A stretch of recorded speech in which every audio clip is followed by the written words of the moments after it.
Have you ever noticed how quickly a single notification can derail your entire train of thought? In a world that never stops buzzing, where every ping demands your attention, it's easy to feel like your mind is constantly under siege. But what if the secret to reclaiming your focus and building unshakable resilience isn't about fighting distractions? It's about mastering the art of mental disengagement. This is where Stoicism, a philosophy forged in the fires of ancient wisdom, offers a surprising answer. Marcus Aurelius, the Roman emperor and Stoic sage, once wrote, "You have power over your mind, not outside events." Realize this and you will find strength. That strength isn't about withdrawing from the world. It's about learning to step back without stepping away. Imagine having a toolkit of 25 techniques that allow you to pause, recenter, and respond to life's chaos with clarity instead of reaction. Techniques that don't require you to disconnect from people or responsibilities, but instead teach you how to engage on your own terms. This isn't about avoidance, it's about empowerment. Stoicism teaches us that true resilience comes from cultivating an inner citadel, a mental space where you can retreat without isolating yourself. It's the difference between being overwhelmed by the storm and learning to dance in the rain. In this video, we're diving deep into these timeless Stoic practices, each designed to help you build mental fortitude without sacrificing connection. You'll discover how to create boundaries for your attention, how to detach from emotional turbulence without becoming indifferent, and how to find stillness even in motion. These aren't abstract ideas, they're actionable strategies honed over centuries, waiting for you to put them into practice. Whether you're battling burnout, navigating stress, or simply craving more control over your mental space, these techniques will guide you toward a quieter mind and a stronger spirit. So let's begin this journey together, because the art of mental disengagement might just be the key to unlocking your deepest reserves of strength. Picture standing on the edge of a cliff, looking down at a bustling city below, cars like ants, buildings like toys, your daily worries invisible from this height. That's the essence of the Stoic practice called the view from above. It's not about escaping reality, but stepping back far enough to see it clearly. Seneca, the great Stoic philosopher, put it perfectly: how small the greatest human concerns seem when we look at the sky. What feels like a crisis today often shrinks to a speck when viewed against the vastness of time or the scale of the universe. Think about a problem that consumed you 6 months ago. Maybe a missed opportunity, a harsh comment, or a minor failure. Chances are it barely registers now. That's the power of perspective. The view from above trains you to simulate that hindsight in the present moment, to recognize how fleeting today's stresses truly are. Imagine your current challenge as if you're observing it from space. The deadlines, the disagreements, the noise, all tiny fragments in the grand scheme. Here's how to practice it. Next time you're caught in a spiral of worry, pause and ask yourself, will this matter in a year, in 5? How would it look to someone observing my life from a distance? This isn't about dismissing your feelings, but grounding them in reality. A project setback or social slight feels monumental when you're nose to nose with it, but zoom out, and it often reveals its true size: small, temporary, and manageable. The Stoics used this technique not to detach from life, but to engage with it more wisely, saving their energy for what truly deserved it. So take a breath and try it now. What's weighing on you today that might seem insignificant when viewed from the vantage point of next month or next year? That shift in perspective doesn't erase the challenge, but it does strip away the illusion of urgency, leaving you with something far more valuable: clarity. You're stuck in traffic, late for an important meeting, gripping the steering wheel as if squeezing harder might magically clear the road ahead. Sound familiar? Here's the uncomfortable truth: the traffic jam isn't the problem. Your white-knuckled resistance to it is. This is where Epictetus, the Stoic philosopher born a slave, delivers one of history's most liberating mental tools, the dichotomy of control. In his handbook, he writes, "Some things are within our power while others are not." That simple distinction becomes revolutionary when applied to daily life. Consider how much mental energy we burn on things we can't change. The weather, other people's opinions, flight delays, or yes, bumper-to-bumper traffic. We rant about politics we can't influence, obsess over past mistakes we can't undo, and agonize over future outcomes we can't guarantee. The Stoic solution: a two-column mental ledger. On one side, your judgments, efforts, and reactions, what Epictetus called within your power. On the other, everything else: results, circumstances, others' actions. The moment you sort life this way, something extraordinary happens. You stop pouring gasoline on fires you can't extinguish and start focusing on what actually transforms your experience, your perspective. Try this tonight. Grab a journal and make 2 lists. First, write down everything that stressed you today: a critical coworker, a missed promotion, even that slow-moving grocery line. Now draw a line down the page. For each item, ask, did this depend entirely on me? The coworker's attitude, their choice, the promotion, the committee's decision. The cashier's speed, not your department. What remains on your side of the line? How you interpreted these events, how you responded, what lessons you took. That's where your power lies. Epictetus wasn't preaching resignation. He was mapping the path to real agency. When you stop emotionally overinvesting in externals, you reclaim staggering amounts of mental bandwidth. Think back to last week. What had you seething or anxious that, in truth, was never yours to control?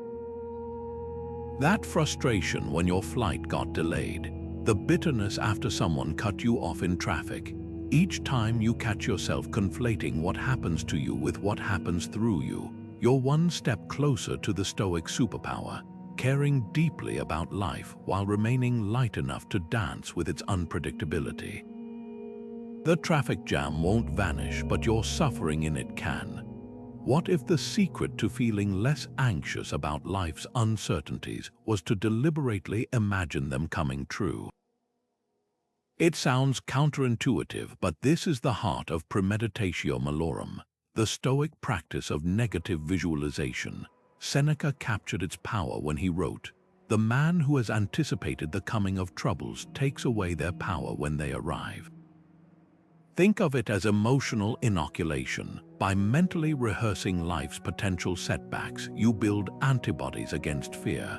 Modern psychology calls this stress testing, but the Stoics were doing it 2,000 years earlier, not to dwell on doom, but to disarm it. Take public speaking, a fear so common it outranks death in some surveys. Most people avoid thinking about their worst-case scenario, forgetting their lines, the audience laughing, the crushing silence. But here's the twist: when you willingly walk through that mental scenario, something unexpected happens. You realize the stakes aren't as life or death as your anxiety claims. What if you stumble? You'll recover. What if people judge? Their opinions pass. The Stoics called this turning the obstacle upside down. By examining the monster under the bed, you see it's just shadows. Try this exercise tonight. Pick one fear gnawing at you, maybe a tough conversation with your boss, a health concern, or financial uncertainty. Now close your eyes and vividly imagine the worst possible outcome. Feel the discomfort, sit with it, then ask, could I survive this? You'll almost always find the answer is yes. The power isn't in predicting the future. It's in realizing you'd still have agency even in the worst of it. That's why gladiators trained with weighted swords so the real fight felt lighter. This isn't pessimism, it's preparedness. Sailors don't drill for shipwrecks because they expect disaster. They do it so panic doesn't hijack their competence when storms hit. Your mind works the same way. By pre-living your fears, you drain them of their terror and uncover hidden resilience. So next time anxiety whispers what if, lean in. The thing you're avoiding might just be the rehearsal you need to face it unshaken. There's a reason Marcus Aurelius's private journal became one of history's most enduring works of philosophy, not because he wrote for an audience, but precisely because he didn't. His meditations reveal something profound. The act of transferring turbulent thoughts onto paper transforms them from storms raging inside you into observable weather patterns passing overhead. This is Stoic journaling at its core, not mere diary keeping, but a deliberate practice of emotional archaeology. When Epictetus advised, "Examine your impressions, say to whatever strikes you, tell me, who are you?" he was prescribing exactly this kind of written dialogue with oneself. Consider how differently anger feels when scribbled in a notebook versus when it's circling your mind at 3 a.m. On the page, heated emotions cool into mere words. You see their shape, their triggers, their exaggerated claims. That argument with your partner, written down, you might notice how often your frustration stemmed from misinterpreted tone rather than actual words. The work deadline haunting you, objectified in ink, its true scale often shrinks to manageable proportions. This is why Stoic journaling works. It creates a buffer zone between stimulus and response, allowing you to interrogate your reactions rather than be hijacked by them. Try this tonight, the worry dump exercise. Keep a notebook by your bed, and for 5 minutes before sleep, purge every nagging thought onto paper. No structure, no filter, just mental debris transferred from mind to page. You'll likely discover two things. First, how many urgent worries are actually recycled versions of yesterday's anxieties. Second, how much lighter you feel when they're no longer rattling loose in your head. It's like cleaning out a cluttered drawer. The contents don't disappear, but they stop spilling out every time you open it. Here's a potent journal prompt. What emotions ruled me today? Not what happened to you, but what feelings took command. Did impatience steer your commute? Did envy color your social media scroll? The magic happens when you spot patterns. That colleague's comment only stings because it taps into an old insecurity, or that minor setback triggers disproportionate frustration because it echoes a childhood dynamic. Once named, these emotional scripts lose their stealth power, so ask yourself, what recurring thought would crumble under the spotlight of the page? The fear that you're falling behind. The resentment you've nursed for months. Writing doesn't solve problems, it solves the illusion that they're unsolvable. Like Marcus, you might find your journal becomes less a record of struggles than a map through them. Each entry a waypoint in your journey toward unshakable clarity. The alarm blares at 5 a.m., and your hand hovers over the snooze button. That split second contains a hidden opportunity to forge resilience. This is voluntary discomfort, the Stoic practice of willingly embracing minor hardships to inoculate yourself against life's inevitable storms. Musonius Rufus, the Stoic teacher who trained Epictetus, put it bluntly, how can a person become courageous if they only seek comfort? His question cuts to the heart of our modern dilemma. We've built a world engineered to eliminate discomfort, yet wonder why we crumble under pressure. The ancients knew what we've forgotten: strength isn't found in avoiding hardship, but in choosing it. Picture this, it's winter, and you step into a shower of ice-cold water. For those first few seconds, every instinct screams to retreat, but stay, breathe. Notice how the initial shock gives way to something unexpected: alertness, vitality, even a quiet pride. That moment is stoicism in action. By mastering your reaction to the cold, you're rehearsing for life's bigger challenges. The cold shower isn't the point, it's the mental muscle you're building. Seneca captured this perfectly. Set aside a certain number of days to eat only the plainest food, wear your roughest clothing, and ask yourself, is this what I used to dread? Here's the paradox: seeking comfort weakens us, while small, deliberate deprivations make us antifragile. Try walking without headphones. Notice how your mind, deprived of constant stimulation, begins to notice details it usually drowns out. Skip a meal and observe the hunger without reacting. You'll discover that most cravings are mental, not physical. These aren't punishments but experiments in self-mastery. Modern life hands us endless shortcuts: fast food, instant entertainment, climate-controlled environments, but each convenience comes with a hidden tax on our resilience. So ask yourself, what comfort could you temporarily forfeit this week? The afternoon snack you don't need, the elevator you take out of habit, the extra blanket on your bed. These tiny acts of resistance train you for moments when life forces discomfort upon you. When you willingly step into small struggles, the big ones lose their power to paralyze. That's the Stoic secret: not chasing hardship, but recognizing that the path to unshakable calm runs straight through the fire. Your mind whispers, "This is a disaster," and before you know it, your pulse is racing, your palms are sweating, as if the thought alone made it true. That's the trap of unchecked impressions, where assumptions masquerade as facts. The Stoics called this the moment of assent, the critical split second when we either question a thought or let it dictate our reality. Epictetus, the philosopher who turned adversity into wisdom, gave us the antidote. Don't let the force of an impression when it first hits you knock you off your feet.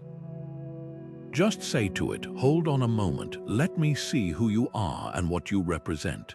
Take catastrophizing, that mental habit of treating a setback as an irreversible calamity. You miss a deadline and suddenly your inner narrator spins a tale of professional ruin. But here's the Stoic intervention: pause and label the thought for what it is, an impression, not a verdict. Imagine holding it at arm's length like a suspicious package. Is this truly a career-ending crisis, or is it your mind's exaggerated story? The discipline of assent is about inserting that vital pause between stimulus and reaction, creating space to ask, does this thought deserve my belief? Try this today. When stress strikes, add a mental prefix to your thoughts. Instead of, "I'll never recover from this," note, "I'm having the impression that I'll never recover." That tiny linguistic shift creates psychological distance, revealing how often we confuse mental noise with truth. It's like realizing you've been mistaking shadows for intruders. The fear dissolves when you flick on the light. Now reflect. What assumption did you recently accept without scrutiny? Was it the belief that a friend's short reply meant they were angry? That one failed attempt proved you weren't cut out for something. Every unchecked impression is a seed that grows into unnecessary suffering.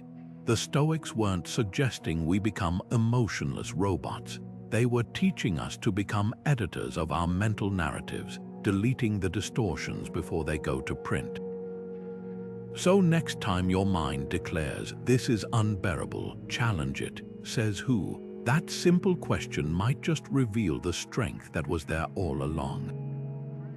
Right now, that heated email from your coworker feels like an emergency. Your pulse quickens just thinking about it. But flip the calendar forward 5 years, and what once seemed like a battle worth fighting might barely register as a blip in your memory. This is temporal distancing, the Stoic practice of projecting yourself into the future to gain perspective on present struggles. Marcus Aurelius, who faced palace intrigues and barbarian invasions, wrote in his private journal, "Soon you'll be ashes or bones."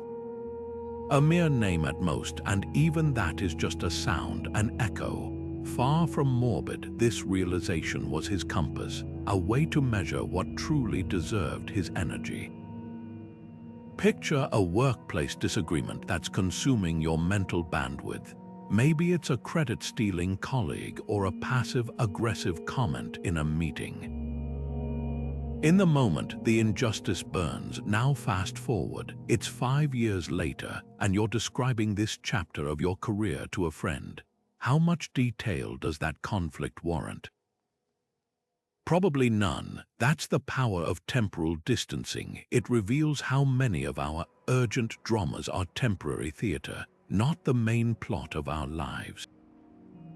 The Stoics didn't suggest ignoring problems. They taught us to triage them by asking, will this echo? Try this reframe next time frustration flares. If future me looked back on this, what advice would they give? Often you'll hear a calmer, wiser voice suggesting patience or revealing hidden lessons. That project setback, future you might credit it for steering you toward a better opportunity. That social slight, a footnote in your growth. Temporal distancing isn't about dismissing present emotions. It's about placing them in their proper context, like realizing a splinter hurts less when you stop magnifying it under a microscope. So consider, what's nagging at you today that future you would likely shrug off? The delayed flight, the rude cashier, the unanswered text. How many of these will even make the highlight reel of your memories? Marcus wrote, "The cucumber is bitter, then throw it away. There are brambles in the path, then go around." Temporal distancing helps us spot the metaphorical cucumbers and brambles sooner, conserving our energy for obstacles that truly matter. Your future self is already waving from ahead, reminding you that this too shall pass, and often with far less fanfare than you feared. What would Seneca do? That simple question can become a lifeline when frustration threatens to overwhelm you. The Stoics understood something profound about human psychology. We rise to the standards of those we admire. Epictetus put it plainly, choose someone whose life and character please you and keep them before you as a model. This isn't about imitation. It's about accessing the wisdom of history's most resilient minds when your own clarity falters. Picture yourself stuck in an endless airport delay, irritation bubbling up with each announcement. Now imagine Cotto the Younger beside you, the Roman statesman who faced political betrayals and military defeats with unshaken poise. How would he occupy this waiting time, likely with a scroll in hand, using the interruption as a chance to deepen his knowledge rather than curse his luck? That shift in perspective transforms wasted time into reclaimed time. The beauty of role model visualization lies in its immediacy. You're not just reading about Stoic principles, you're temporarily inhabiting them. Here's how to make it practical. First, identify which Stoic sage resonates with your current challenge. Facing injustice, channel Marcus Aurelius' calm diplomacy in the face of palace intrigues. Wrestling with fear, borrow Epictetus' unflinching acceptance of life's constraints. The key is specificity. Don't just vaguely ask, what would a Stoic do? But how would Name approach this exact situation? Their recorded words become your script when your own words fail you. Try this tonight. Pick one friction point from your day, a difficult conversation, a bureaucratic hassle, a personal setback. Now mentally replay it with your chosen Stoic guide observing your actions. Would Seneca's measured wit have diffused that tense exchange? Might Musonius Rufus' indifference to comfort have made that inconvenience trivial? The exercise reveals gaps between your reactions and your aspirations, not to shame you but to show what's possible. So ask yourself, whose Stoic strength could you borrow tomorrow? The merchant who lost everything yet found freedom in simplicity. The philosopher who turned exile into an opportunity. These figures aren't distant statues, they're potential mentors waiting in the wings of your mind, ready to step forward when you need their quiet certainty. Their lives prove that resilience isn't about perfect composure, but about returning to center faster each time life pushes you off balance. Stuck in gridlock traffic, watching minutes tick toward an important meeting, it's tempting to declare the situation a nightmare or complete disaster.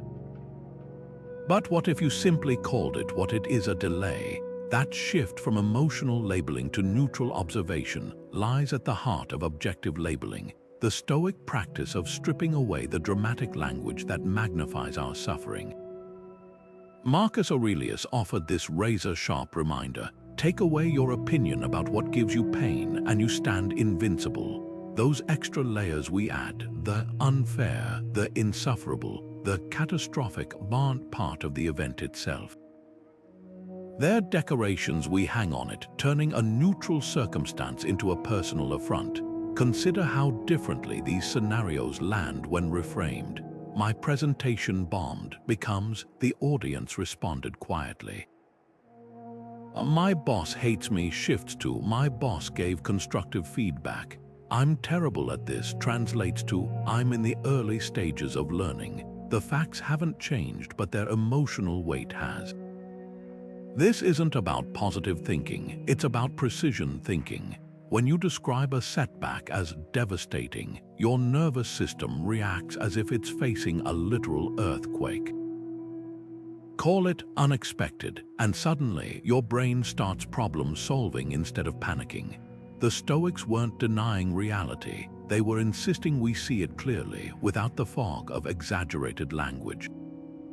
Try this exercise now. Recall a recent frustration and write down 3 versions of it. First, with emotional language. My friend forgot my birthday. They don't care about me. Then purely factual. My friend didn't contact me on this date. And finally, with neutral framing. This was a lapse in communication. Notice how each iteration changes your physiological response. That's the power of linguistic discipline. By refusing to let adjectives dictate your reality, you reclaim authority over your emotional landscape. So ask yourself, what loaded term have you been using that could use demotion? Is that coworker truly toxic, or are they occasionally difficult? Was that rejection humiliating, or simply not the desired outcome? Language isn't just how we describe our world, it's how we experience it. When you start narrating your life with the calm precision of a scientist observing data rather than a dramatist scripting a tragedy, you'll discover most of what you feared was never in the event itself, but in the story you wrapped around it. Your phone buzzes, a new email, then another, then a calendar reminder. Within minutes, your attention scatters like marbles across a tilted floor. This isn't just distraction, it's dilution of your mental power.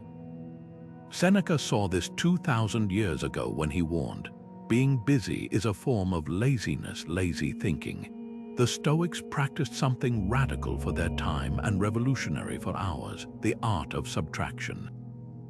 Not deprivation, but deliberate removal of anything that doesn't serve clarity or purpose. Start with your physical environment. That stack of unread magazines, the closet spilling with unworn clothes, the kitchen drawer jammed with expired coupons, these aren't just objects.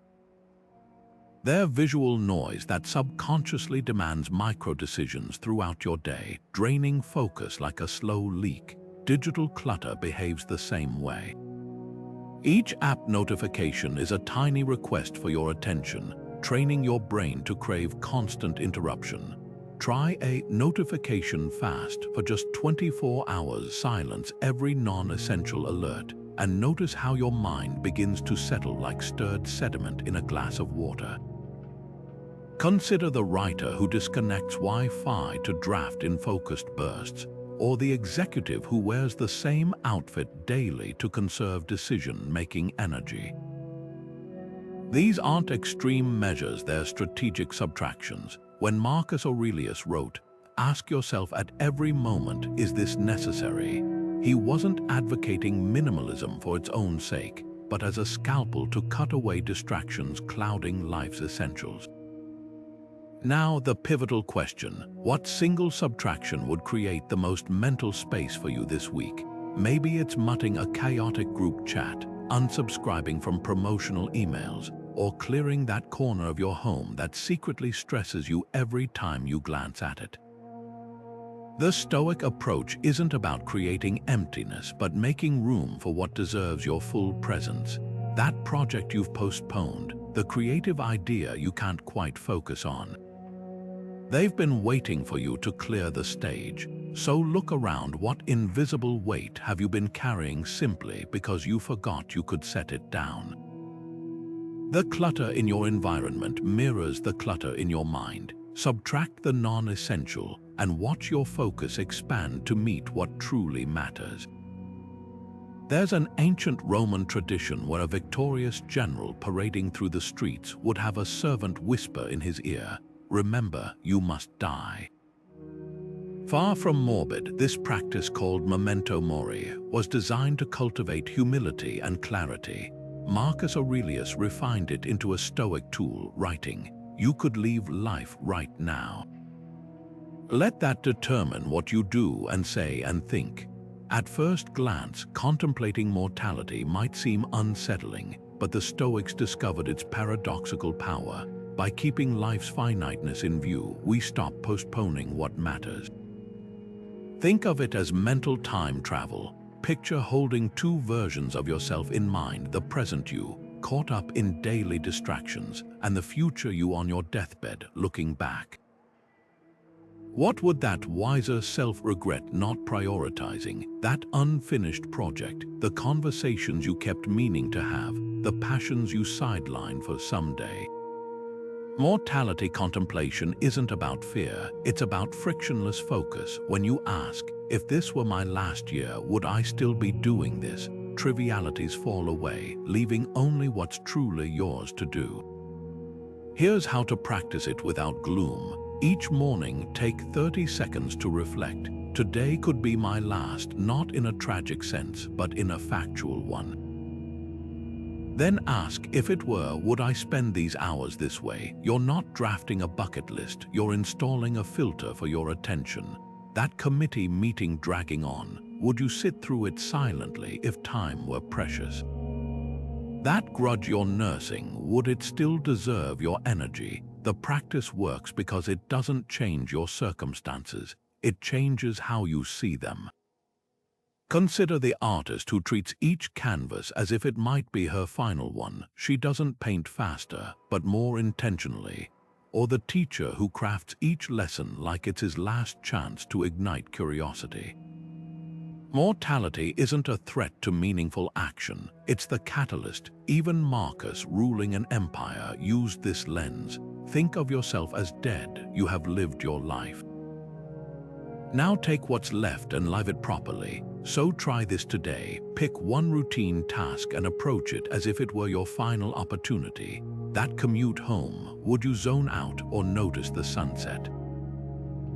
That dinner with family, would you scroll through notifications or savor each laugh? Death isn't life's opposite, it's life's compass. By letting its quiet presence sharpen your choices, you don't withdraw from living, you finally begin.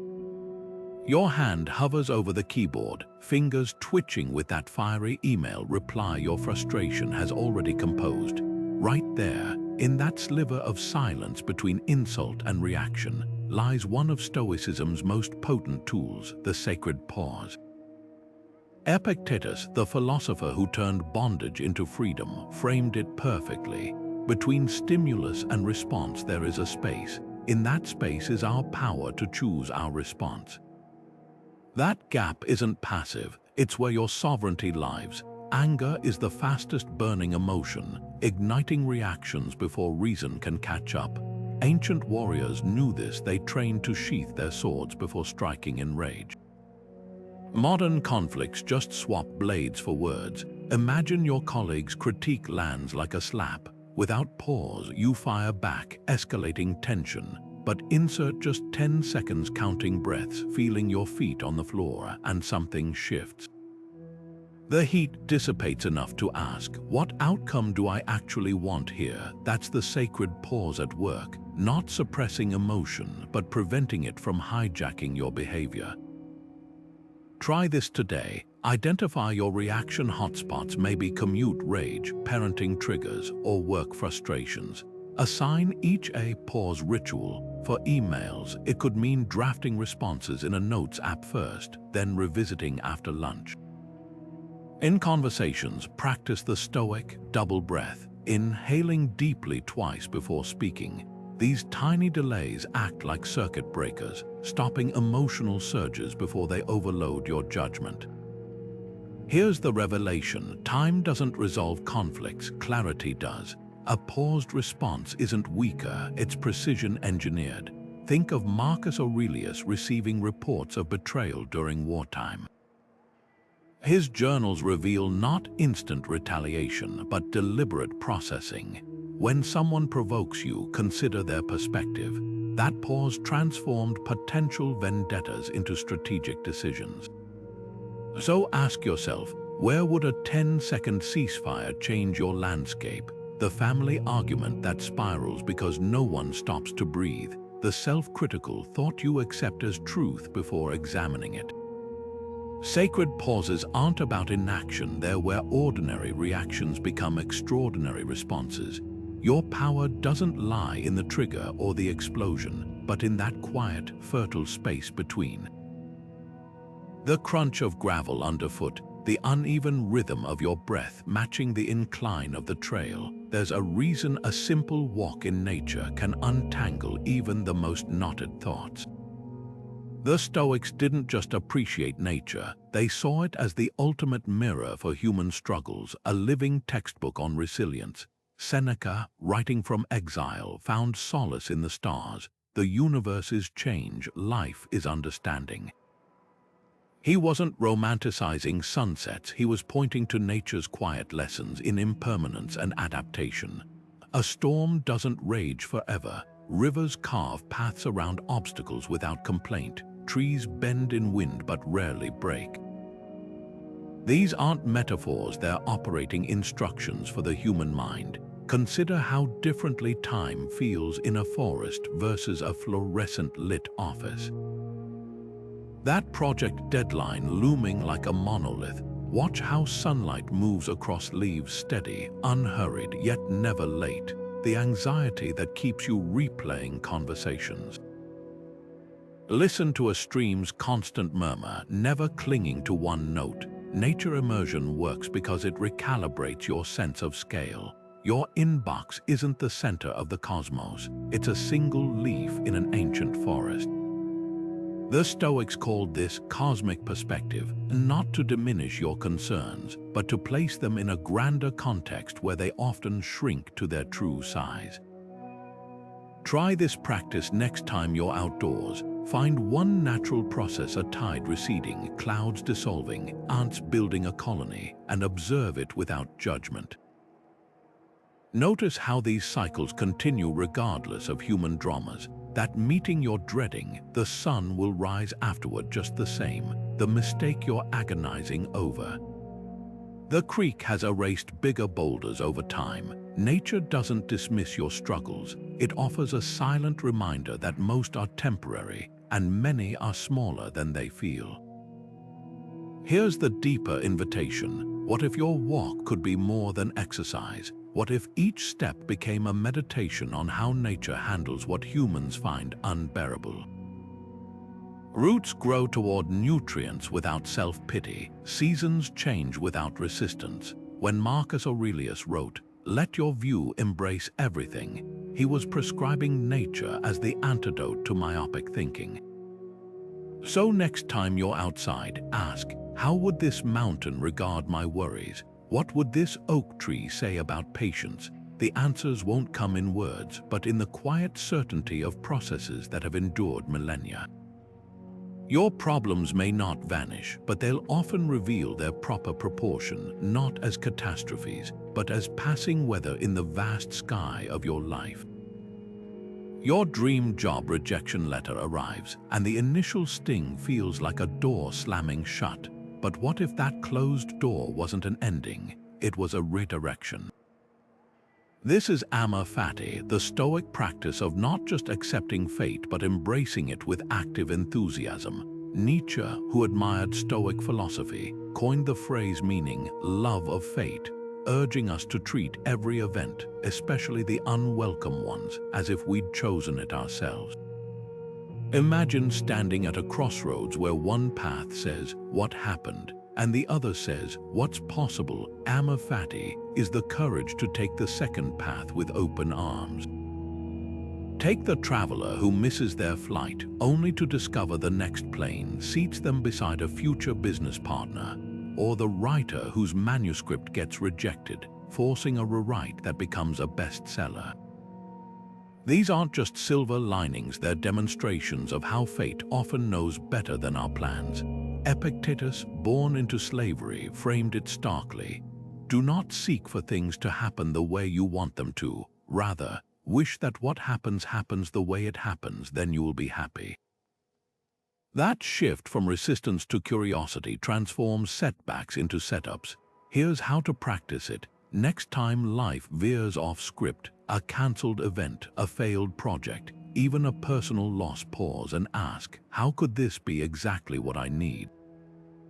Not in a naive, everything happens for a reason way, but with the pragmatic openness of a scientist discovering unexpected data. That sudden job loss might reveal your reliance on a title for self-worth. A friendship fallout could expose patterns you've ignored for years. Amorfati isn't passive resignation, it's active collaboration with reality. Try this reframe today. Pick one recent disappointment and list 3 ways it might serve you. Missed a promotion, perhaps it spares you from a toxic workplace culture, a failed venture. It could be the necessary lesson before your real breakthrough. The Stoics didn't deny pain, they simply refused to let it have the final word in their story. Marcus Aurelius wrote, "The impediment to action advances action." What stands in the way becomes the way, so consider what current obstacle might future you thank you for not resisting, that detour forcing you to explore new routes. The rejection freeing you for a better fit. Amorfati turns life surprises into co-authors rather than adversaries, proving that sometimes the best outcomes begin as bruises we mistook for dead ends. You're staring at your reflection in the bathroom mirror after a disastrous day, mistakes replaying in your mind, harsh criticisms swirling like storm clouds. Now imagine your best friend standing there instead, recounting the same failures with the same raw vulnerability. What would you say to them? That shift from first-person anguish to third-person compassion is the essence of Stoic self-objectivity. Marcus Aurelius, the emperor who journaled his way through wars and plagues, mastered this. When you're reluctant to get up in the morning, remember this: you were made to do the work of a human being. So why hesitate, or do you not love your own nature? His genius was in framing self-advice as if addressing someone he deeply respected. Take a common scenario: you bomb a presentation. The first-person narrative might sound like, "I'm hopeless at public speaking, why did I even try?" But switch to third-person perspective. They prepared thoroughly, had one off day, and now have specific areas to improve. Suddenly, the same event becomes actionable rather than identity-shattering. This isn't self-deception. It's recalibrating your inner dialogue to match the fairness you'd extend to others. The Stoics recognize that we're often tyrannized not by events, but by the stories we tell about them, stories we'd never impose on people we care about. Try this exercise with a current struggle. Write 2 versions, one in your usual self-critical voice, then rewrite it as advice to a loved one. Notice where the language softens. Failure becomes learning experience, always becomes this time. That's not coincidence, it's proof of how harshly we judge ourselves through a distorted lens. Marcus called this seeing things as they are, not as they appear. cutting through the emotional fog to reach the facts underneath. Here's the revealing question: what belief about yourself would crumble under third-person scrutiny? That you're bad with money after one budget slip. Unlovable after a breakup. We accept nuance for others but deal in absolutes for ourselves. The third-person view acts as an emotional equalizer, granting you the same grace you freely give to strangers. So next time inner criticism strikes, pause and ask, would I say this to someone I love? If the answer's no, you've caught your mind in an act of unnecessary brutality. Stoic objectivity isn't about suppressing emotions, it's about refusing to let your inner narrator become your inner bully. The truth usually lies not in your first reaction, but in the version you'd offer a friend in your shoes. And isn't it time you became your own ally? The candle flickers as you prepare for sleep, the day's events still echoing in your mind. This quiet moment holds a secret Stoic ritual, one that Seneca called his nightly reckoning. In his letters, he described it simply: when the light has been removed and my wife has fallen silent, I examine my entire day and measure my words and deeds. That deliberate pause before sleep isn't just reflection, it's detachment in action, a way to step outside yourself and observe the day with the clarity of a historian reviewing ancient scrolls. Start with Seneca's piercing question: how did I live today? Not what did you accomplish or how were you treated, but how you showed up in each moment. Did your actions align with your principles, or did convenience steer the ship? Pick 3 specific moments from your day: a conversation that tested your patience, a decision made under pressure, an opportunity to help that you took or missed. Examine each like a scientist studying specimens, without judgment but with relentless curiosity. That snapped reply to your partner, was it truly about their comment or your unmet expectations? The extra hour spent scrolling, was it rest or avoidance? The Stoic examen isn't about guilt, it's about pattern recognition. Here's the transformative twist: imagine reviewing these nightly notes a year from now. What recurring themes would leap off the page? Perhaps you'd see how often stress manifests as criticism of others, or how procrastination disguises itself as perfectionism. Seneca knew this practice revealed what our busy minds obscure: the subtle ways we betray our own values, not in grand failures but in small, repeated concessions. Putting things off is the biggest waste of life, he warned. The examen shines a light on those unconscious postponements of integrity. Try tonight's version. Keep a notebook by your bed and answer 3 questions. First, when did I act with courage today? Maybe it was speaking up in a meeting or admitting a mistake. Second, where did fear dictate my choices? Perhaps avoiding a difficult conversation or clinging to comfort. Third, what one adjustment would make tomorrow more virtuous? Not a lofty goal, but a tangible shift: pausing before reacting, giving undivided attention to someone, or refusing to complain about the uncontrollable. The magic lies in the cumulative effect. Like Marcus Aurelius reviewing his day in the Meditations, you're not just logging events, you're training your mind to spot the gap between aspiration and action. Over weeks, these nightly audits reveal something profound.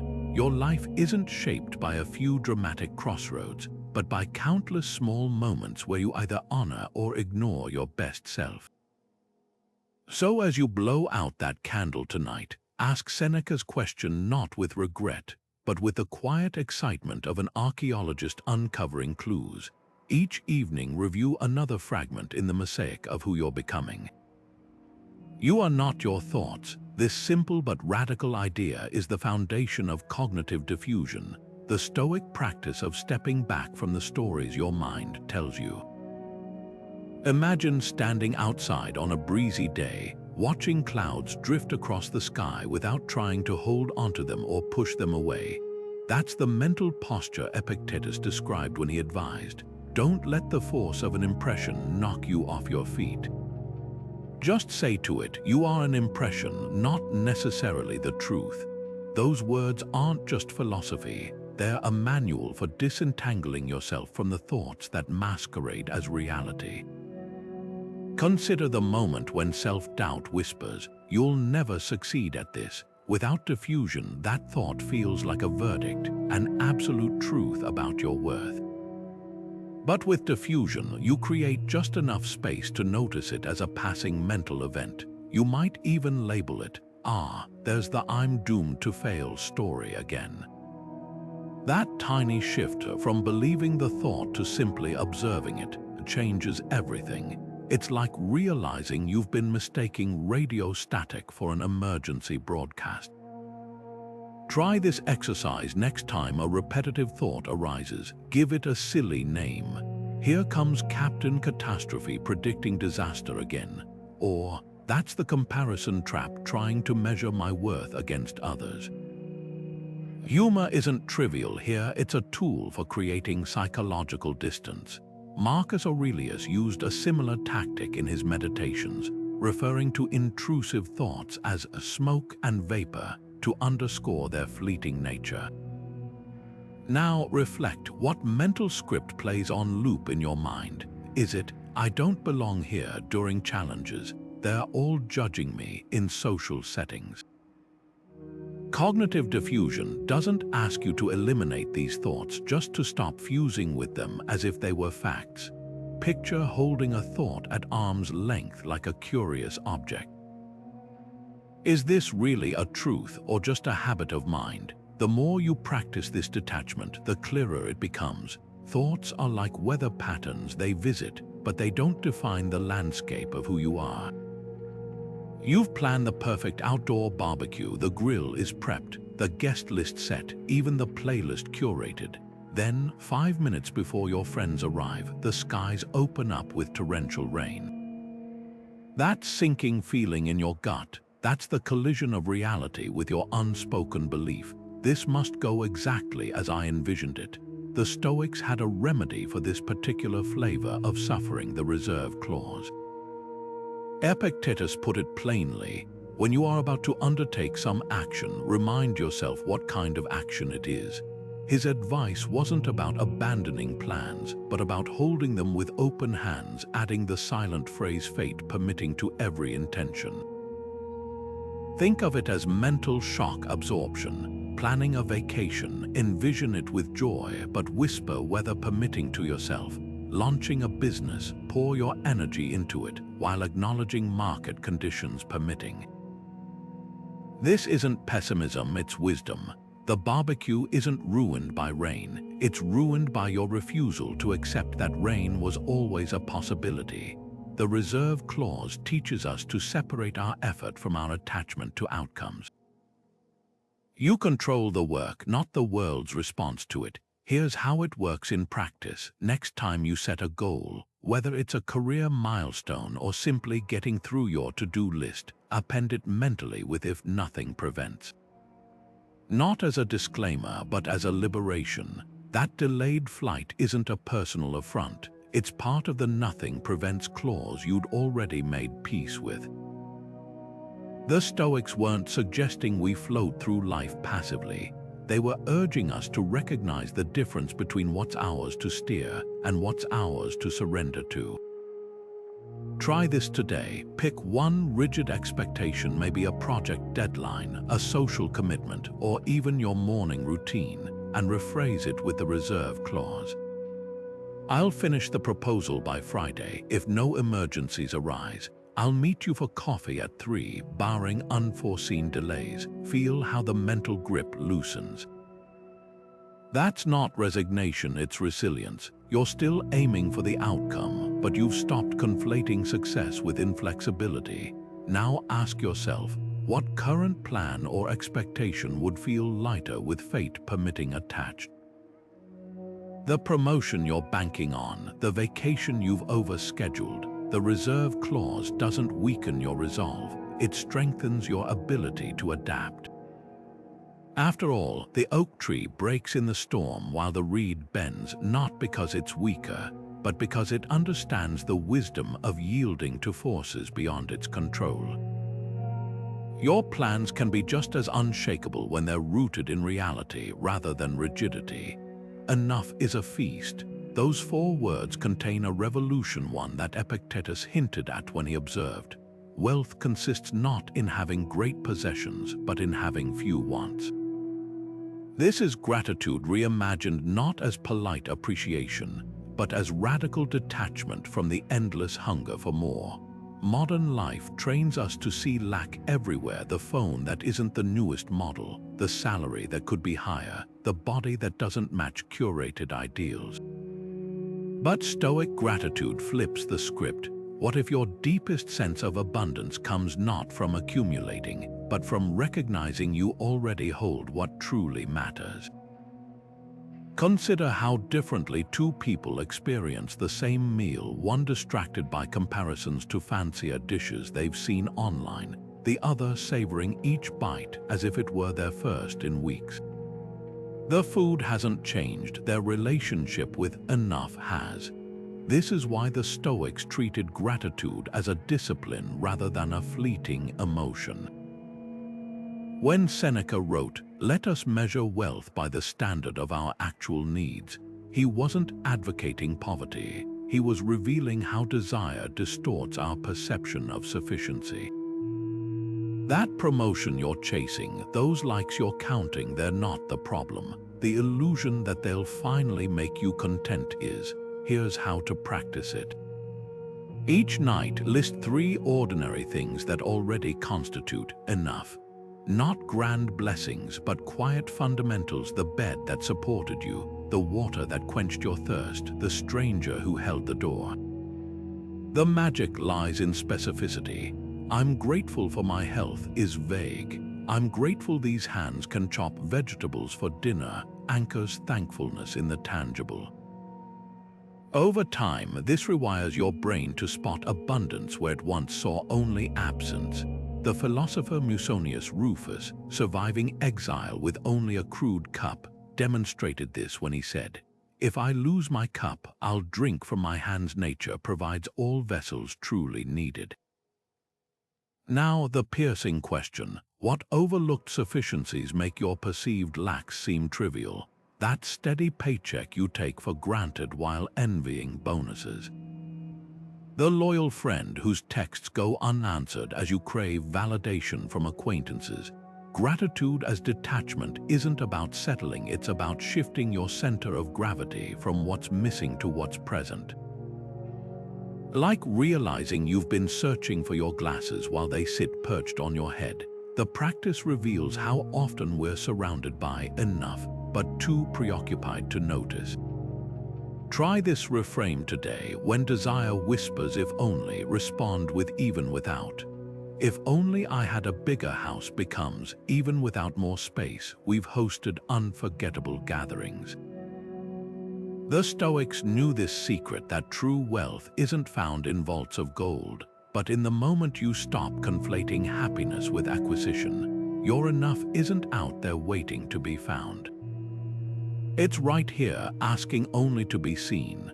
A stranger's cutting remark lands like a dagger. Your face flushes, your pulse races, as if their words contained some hidden truth about you. But what if you could let those words pass through you like wind through a screen door? This is the Stoic pause, the art of withholding your assent until you've decided whether an external event deserves your inner turmoil.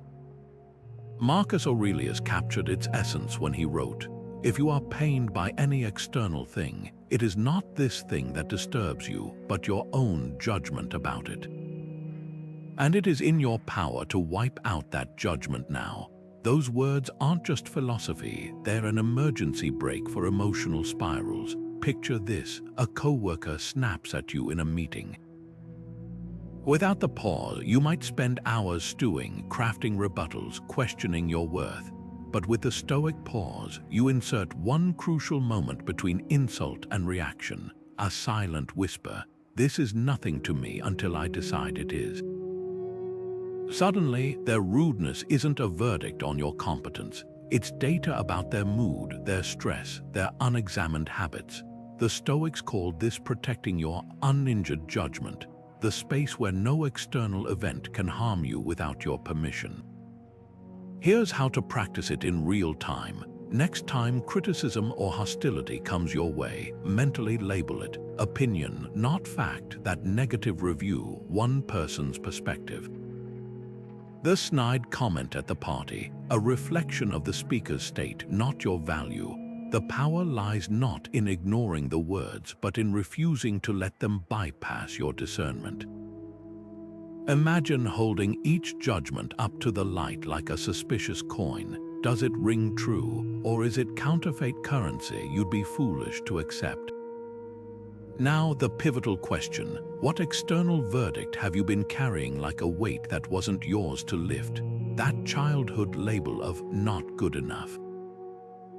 The offhand remark that shaped your self-doubt. The Stoic pause isn't about suppressing emotion, it's about reclaiming sovereignty over what gets to occupy your mental space. Epictetus, who endured slavery, put it bluntly: it's not what happens to you, but how you take it. Try this reframe today. When a judgment lands from others or your own inner critic, add the phrase, in their view, or in this moment. I failed becomes, in this view, the attempt fell short.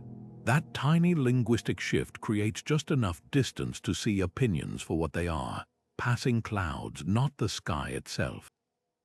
The greatest freedom isn't controlling what others say, it's choosing what you let echo in the chambers of your mind. What if instead of running from your deepest fear, you turn to face it with open arms, even exaggerated it to the point of absurdity? This is Paradoxical Intention, the Stoic technique of disarming anxiety by willingly inviting in the very scenario you dread.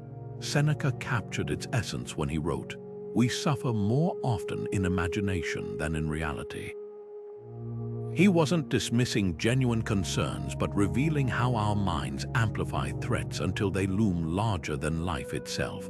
By deliberately magnifying a fear beyond its realistic proportions, you expose it as a paper tiger, fearsome in silhouette but hollow up close.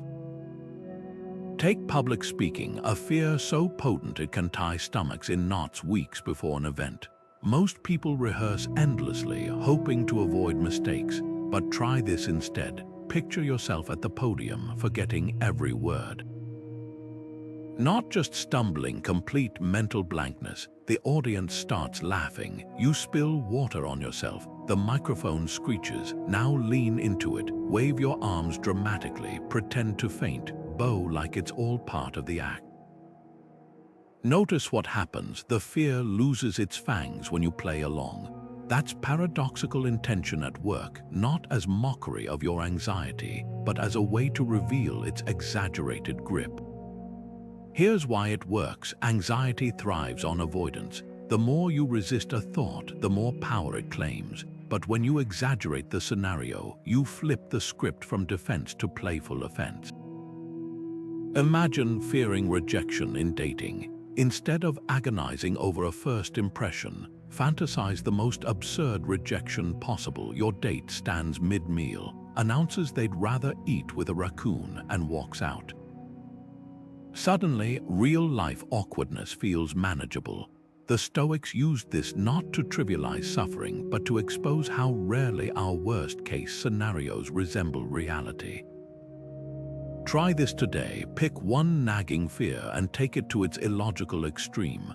Afraid of a work critique? Imagine your boss hires a skywriter to broadcast your mistakes across the city. Worried about looking foolish at the gym? Picture yourself attempting handstands on the treadmill while everyone cheers. The goal isn't to manifest disaster, it's to realize that even if the ridiculous occurred, you'd adapt. Seneca's letters often included exercises where he'd pre-solve worries by imagining exile, poverty, or illness, only to discover his resilience outstripped his fears. Now ask yourself, what fear shrinks when you invite it in for tea? The presentation that feels like a trial becomes just a speech. The social blunder that seemed unforgettable fades into a funny story. Paradoxical intention doesn't erase life's risks, it reveals your capacity to meet them with humor and flexibility. After all, the monster under the bed loses its menace when you turn on the light and see it's just a pile of clothes. Your fears are much the same until you dare to look closely. President Eisenhower once revealed a decision-making secret that became the foundation for one of history's most enduring productivity tools, the urgent versus important matrix. He divided tasks into 4 quadrants. What's urgent and important, important but not urgent, urgent but not important, and neither. The Stoics were practicing this discernment 2,000 years earlier when Epictetus taught, "Some things are within our power while others are not." This is the circle of influence, not just a time management hack, but a philosophy for reclaiming your mental sovereignty by ruthlessly auditing where your energy flows. Picture your attention as currency. Every minute spent agonizing over a colleague's tone or refreshing news headlines is a withdrawal from your finite account of focus. Now imagine dividing your concerns into 2 concentric circles, the outer ring of things you can't control, traffic, market shifts, others' opinions, and the inner circle of what you can, your preparation, your reactions, your priorities. Most people live perpetually in the outer ring, exhausting themselves trying to rearrange realities that were never theirs to command. The Stoic shift happens when you stop asking, "How can I fix this?" and start asking, "Is this mine to fix?" Consider the executive who spends 30% of her workday in meetings about meetings. By mapping these engagements onto Epictetus's circle, she might realize that only a fraction actually align with her true sphere of influence. The rest, theater masquerading as productivity. Or take the parent fretting over school district politics while neglecting the bedtime stories that shape their child's worldview. The circle of influence exposes our misplaced priorities, not to shame us, but to redirect us toward the leverage points we've overlooked. Here's the litmus test. Track your emotional responses for a week. That spike of irritation at a delayed package, outer circle. The quiet satisfaction of finishing a chapter in your book, inner circle. The more time you spend in the inner ring, the more you'll notice a paradox. As your control shrinks in scope, your impact expands. Marcus Aurelius demonstrated this daily, ruling an empire while journaling about mastering his own judgments, not others' actions. So ask yourself brutally, what seemingly urgent distraction, the social media debate, the office gossip, the hypothetical scenario planning, is actually a Trojan horse stealing your agency? The answer often lies in what leaves you feeling drained versus energized. Outer circle activities exhaust, inner circle ones replenish even when challenging. Like a gardener learning to distinguish weeds from seedlings, the practice isn't about working harder, it's about noticing sooner where your water will actually make flowers grow. A smooth stone fits perfectly in your palm, cool to the touch, its weight undeniable yet unobtrusive. This simple object becomes more than a rock when you assign it meaning. It transforms into a symbolic anchor, a physical touchstone for mental clarity. Marcus Aurelius carried this idea in his Meditations, writing, "The things you think about determine the quality of your mind. Your soul takes on the color of your thoughts." That stone, it's not just a mineral, it's a portable reminder to return to presence when life pulls you into its whirlwind. Ancient philosophers understood the power of tangible cues long before neuroscience confirmed that physical objects can trigger cognitive shifts. The Roman Stoics engraved rings with phrases like, "Remember you must die," not as morbid obsessions, but as wake-up calls to live fully. Today, you might slip a coin into your pocket bearing the word equanimity. letting your fingers brush against it whenever emotions run high. That momentary contact acts like a reset button, interrupting autopilot reactions and creating space for choice. The anchor works because it bypasses the thinking mind, speaking directly to your nervous system through texture and weight. Try this practice. Find a small object, a seashell, a worn key, even a button, and assign it a Stoic mantra. This too shall pass, for patience. I have power over my judgments, for resilience. Carry it for a week, letting it interrupt your stress cycles. Notice how the mere act of touching it slows your breathing, like a mute command to your body. Pause. Reflect, choose. The object itself holds no magic. The ritual you build around it does. Now consider, what ordinary item around you could become this kind of compass? A wedding band reminding you of love's impermanence. A watch face whispering tempus fugit with each tick. Symbolic anchors thrive on personal resonance. The more intimately connected to your values, the stronger their pull. Marcus often visualized the vastness of time to humble his worries. Your anchor condenses that perspective into something you can hold. Here's the deeper invitation. These tokens aren't crutches for the forgetful, but training wheels for the wise. Eventually, you won't need the stone. Your mind will internalize its lesson, catching spirals before they gain momentum. Until then, let physics do what willpower can't. The weight in your pocket is really a counterweight, balancing the lightness of fleeting impressions with the gravity of what endures. I'm exhausted from work, and yet I can still find joy in my morning coffee. That tiny pivot, acknowledging hardship while refusing to be defined by it, is the essence of the Stoic and yet practice. Epictetus, who transformed physical slavery into mental freedom, framed adversity as life's gymnasium. Difficulties show what men are. Therefore, when a difficulty befalls you, remember that God is training you. Notice he didn't say ignore the struggle or pretend it doesn't hurt. He said use it. The and yet technique isn't toxic positivity. It's emotional alchemy, taking the lead weight of complaint and transforming it into the gold of agency. Take two people stuck in the same traffic jam. One mutters, "This is ruining my day," cementing themselves as the victim of circumstance. The other observes, "I'm running late. And yet I now have time to listen to that podcast I saved." Same gridlock, different mental posture. The difference lies in that deliberate comma, the breath between what happens to you and what happens through you. Ancient Stoics called this the reserve clause, the unspoken, fate-permitting we attach to plans. Modern psychology confirms its power, adding, and yet activates the brain's problem-solving networks instead of its panic centers. Here's how to practice it in real time. Next time you catch yourself venting, "My boss overloaded me with work," pause and append the phrase like a mental footnote. And yet this is my chance to practice setting boundaries. That argument with your partner, we clashed, and yet disagreements reveal where we need deeper understanding. The magic lies in the balance, fully validating the difficulty while spotlighting your remaining sovereignty. Even Marcus Aurelius, shouldering the Roman Empire's burdens, journaled this way, "The day is harsh, and yet I have not been burned by it." Now, the revealing question, what current frustration could you reframe with this pivot?